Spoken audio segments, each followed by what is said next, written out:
Yeah, hi, I'm Hank West, and I'm wondering, did you guys see what happened in Cyprus today? The government of Cyprus, to save its ass from total bankruptcy, decided to seize private bank accounts. These are private accounts. It doesn't affect the little guy, but these are people who have over $100,000 or more in accounts. They took 40% of the money over $100,000.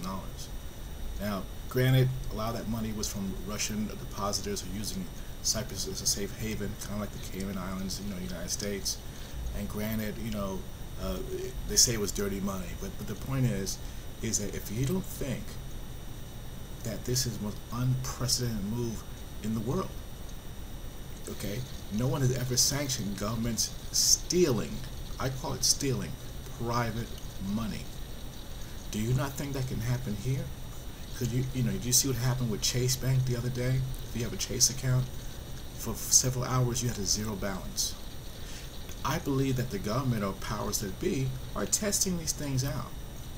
Okay, when you wake up in the morning with 100,000 in the bank, next day you have 50,000 in the bank. They took it because of a national emergency, and there ain't a damn thing you can do about it. It's time to wake up to what's happening here, people. We must stick to a currency cash-based society.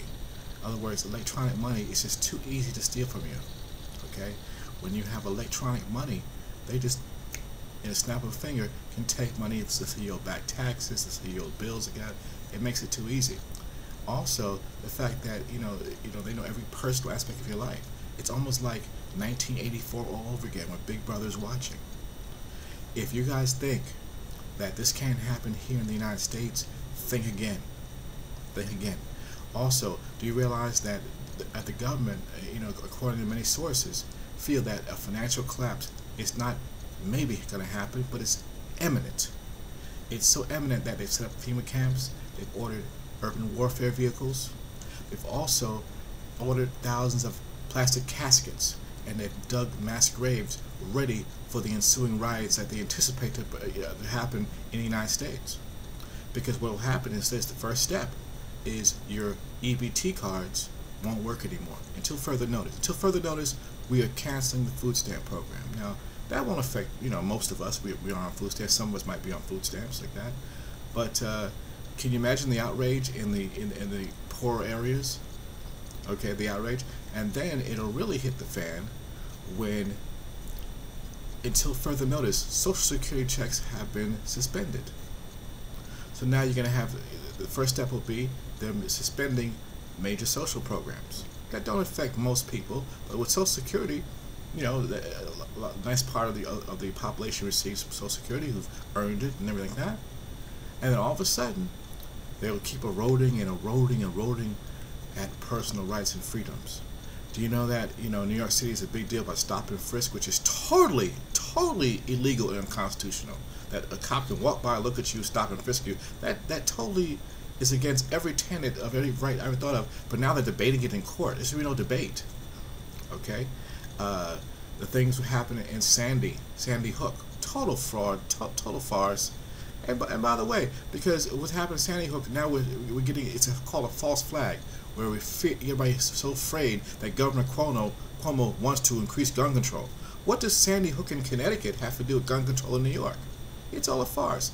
They want to disarm the public, even though the Constitution says that we have those rights to bear arms. Okay, and in most cases, responsible gun owners are, handle firearms responsibly. It's only the criminals who have the illegal weapons. So let's go after them.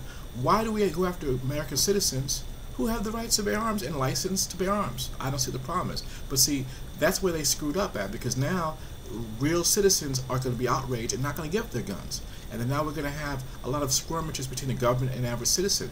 And that's the first step to America's second civil war, which is it's coming, people. I mean, and what's the solution? People say, well, Hank, how can you resolve this issue? Very simple. It's very simple. We have to get rid of the central bank, just like Andrew Jackson did back in the 1800s. On his deathbed, he asked him, what was your biggest accomplishment, Mr. Jackson? He says, I killed the bank. I killed the bank. That was his biggest, that he got rid of the Federal Reserve. In 1913, they readopted it like that. And guess what? The dollar has 95% less of the buying power it did back in 1913 than it does in 2013. That means that what you could buy for a dollar back then, would take over $100 today to buy the same item. I mean, the fractional reserve system, for those who are not familiar, means that everything is controlled by a central bank. The problem is that these central banks are private institutions. Most of you probably think the Federal Reserve Bank is a government agency. Did you realize that the Federal Reserve Bank and the IRS are not government agencies? Oh, y'all didn't know that, huh? Y'all thought the IRS was a government agency. It's not a government. It's a private. It is the collection arm of the Federal Reserve. The purpose of the IRS is to collect taxes to pay the debt that is owed to the Federal Reserve. It's their collection arm. The IRS has no legal right to collect anything. Okay, and there are people like Wesley Snipes who challenge that. Obviously, if those challenges are successful, then obviously, they have a bigger problem. So they're not going to let that happen. But the reality is, Wesley Snipes is right. He took a plea like that, whatever. He got a little time off. He paid the money. But the bottom line is, IRS has no jurisdiction. Show me somewhere in the Constitution. Show me any law that gives the IRS the right to collect taxes anywhere. But they do it. Okay, the Federal Reserve is Ben Bernanke, whose name is Jewish guy Ben Bernanke. Okay, they control the money supply. That means we have a private agency controlling a money supply, where the Constitution says that the people or the Congress should control the money supply. Very simple solution. They should call in all U.S. dollars. Okay, revoke the charter to the Federal Reserve, and reestablish the currency under a gold standard. And someone said to me, well, there's not enough gold to cover that. That's the point. I was talking to some dummy online. Well, Mr. West, we don't have enough gold to cover all the money out there. That's the problem. So this will force us to get back into where we have real money now, as opposed to fictitious money. The U.S. government right now is guilty of treason.